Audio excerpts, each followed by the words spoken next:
So I have only ever read one Colleen Hoover book, and to be completely honest, I probably will only ever read one Colleen Hoover book, and that book is Reminders of Him. And I just watched the movie adaptation of this book in theaters, and I thought I would give a quick book-movie comparison. Spoiler-free for how I feel the movie holds up to this book, and what my thoughts are of this book in general. This video is going to start off being spoiler-free, and then I'll tell you when I'm moving into spoilers so that you know to look away if you want to either watch the movie or read the book. I'll give you a heads up on when to stop the video. For now, it's a spoiler free. I have not given a review for this book because honestly, I read this book a few years ago, so it's been a hot minute. What I remember from this book is I remember that I liked some of the premise. It's about a single mom who has just gotten out of prison after committing a felony, and we follow her journey as she tries to be allowed to see her daughter. I thought that the beginning of this book felt a little over sexualized in my opinion, and that was really frustrating for me. But I thought that the ending of this book was surprising and really intriguing and interesting, and I remember liking the end of this book. There were also key things from this book that I remember, such as the main character's dislike of music because of its overemphasis on either sadness or romance, which is actually kind of true. And I started observing that even in my own music listening, the vast majority of music is about sex, romance, love, or sadness. So I was like, that's an interesting argument to be had. So that was kind of interesting, but I do remember disliking a little bit the beginning of this book, but really loving the ending. Now to the movie adaptation. I feel like the movie adaptation did a phenomenal job, especially with the first half. The first half of the movie really felt like the characters were experiencing their frustrations and engaging with each other in a very realistic manner that I really liked. It felt very gradual, it felt very natural. I did not picture these characters this way, and yet they are also exactly the actors that I think should have been casted for these roles. I loved Jenna's character, I loved Ledger's character, the mom's character, Grace, great pick, the dad's character, the daughter's character. I thought each of them were a phenomenal choice for casting. So I think the cast is perfect. But where I think the movie falls short is the second half of the movie, which is funny because, like I said, I loved the second half of this book. The second half of the movie, I just think rushed things a little bit. They definitely took out key moments from this book, key ways of presenting certain facts in this book that I just really strengthened the second half of the book for me and made me decide to keep this book and even hardback it and keep it on my shelf as something that I was going to keep. But the second half of the movie took away those amazing things that really strengthened this story for me. So I left the theater thinking, okay, ultimately, this story in my mind is going to be the first half of the movie and the second half of this book. And that's how I'm going to leave this story. Okay, so now we're going into the spoilers for the book movie comparison. So anybody who is not interested in listening to spoilers at this moment in time, now's the point where you leave this video.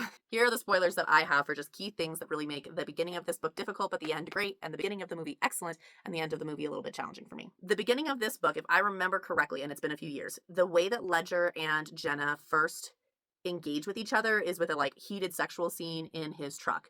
And I just remember reading this and understanding the way Colleen Hoover had written why she wanted this character, why Jenna would want to have a sexual experience at that point in time. I just felt like it was really pushing towards this is going to be a sexy romance really early on. And I kind of felt like it needed to be a bit more gradual than just shoving that into the very beginning of this book. So that was something from the beginning of this book that I didn't like. That the movie changes. The movie's interaction between Jenna and Ledger when she figures out who he is isn't some steamy, sexy truck scene. It's him just briefly asking for her number and her being like, I don't have a phone. And I really liked that. It felt very much more gradual into, yeah, he's attracted to her and she's kind of attracted to him, but then she figures out who he is and he's like a no-go for a while. And we really start to develop his just care for her as a person. And I really liked that. I think that the actor who played Ledger did a really great job of establishing that he did not pity Jenna, but he cared about her and could see things from her perspective and how things would be difficult for her. And so he helps her very much from a friend, somebody who has empathy standpoint. And I really liked that. But it did mean that for the movie, when he suddenly kisses her out of nowhere, it really does feel like he's kissing her out of nowhere. It's just sudden emotional sexual reaction. And while, yes, the movie establishes earlier on that he was attracted to her because he basically asked her out at the very beginning, I just felt like the sudden spark kiss scene just felt too much for me, to be completely honest. We went from a gradual development that I really liked to just suddenly, and now we're making out. I liked Jenna's response, but I just didn't like the nosedive into the sex romance part for the second half of the movie. I think we could have still gotten there, but I think they could have really shown the amount of time it takes to build that a little bit better. I also think that the ending of this movie did a real disservice to the original car accident scene and what Jenna's motivations were for leaving. It's very important in the book that Jenna is suicidal after she thinks that she has killed her lover. it's so important that she's walking home in the book and she's not trying to flag down cars and trucks. She's stepping in front of them because she wants to be hit by them because she wants to die. The level of grief and self-hatred she experiences that's written in her letter is so deep, and the care and empathy that it invokes in readers is so high. And the only reason she went back to her house is that she wasn't succeeding in getting hit by a car. So she wanted to get to her house so that she could, if I'm remembering this correctly, dive off of her balcony. So it was really about, like, her level of grief was so unbelievably high. That's why she went home. In the movie, it was she was going to get help and then kind of blacked out and she didn't know how she got back home. And I feel like it just really weakened that very critical narrative from the book that really helps you have a extremely high level of empathy for this main character. It also impacts the mother's reaction when Grace's reaction when she reads Jenna's letter. In the book, the mother also develops an immense amount of empathy for Jenna. She comes, she sees Jenna, she acts motherly towards Jenna a little bit. It's basically a statement of forgiveness. She says you can come back into your daughter's life. And it's really important because the mother's grief is also resolved at that point in time. Grace's grief is also the grandmother's.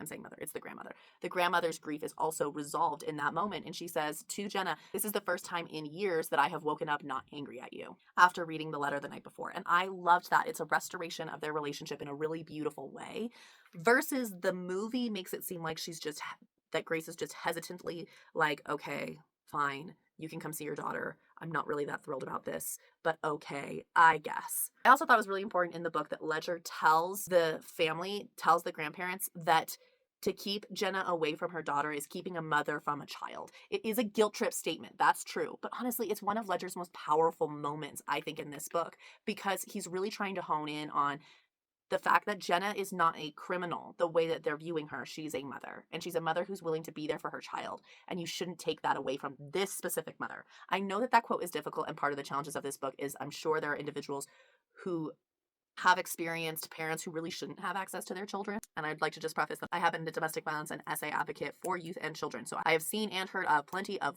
real life parents who absolutely should not have access to their children. 100%. Absolutely. But what I think is powerful about Ledger's statement here is Jenna isn't one of them. Jenna's not one of those parents who really shouldn't have access to her child. Jenna is a loving person who's very hurt and didn't mean to cause the harm that was caused, and is experiencing a lot of grief and guilt, but is a good person and is somebody who is worthy of seeing her child. And so I feel like Ledger's statement about you are keeping a mother from her child is so essential in this book, and I think is one of Ledger's most powerful lines. And it's taken away from in the movie, which I just thought was a real sad disservice. And suddenly Ledger saying the words, I'm not telling you to forgive Jenna because I love her. And I was just like, oh, we're diving straight into the word love. It feels way too rushed, way too fast. The ending of the book is also really important because in the ending of the book, the grandparents keep the daughter.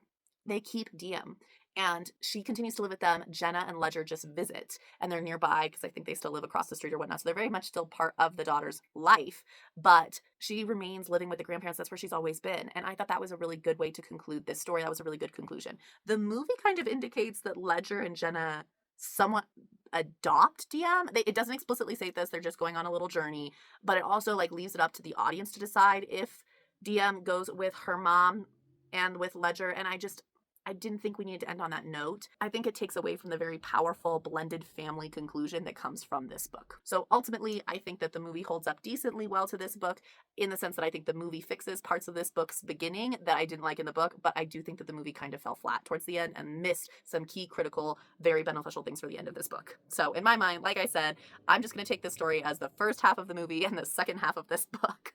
And honestly, I don't know whether or not to necessarily recommend either the book or the movie to you because, like I said, I have issues with both of them. But so this is really not going to be a recommendation video necessarily. This is just a reflection video, and you get to decide how you feel about whether or not you either want to read this or watch the movie. Anyways, that's going to be all for Colleen Hoover for me, probably indefinitely, but we'll see in the future. Keep reading what you love, and I will see you next time.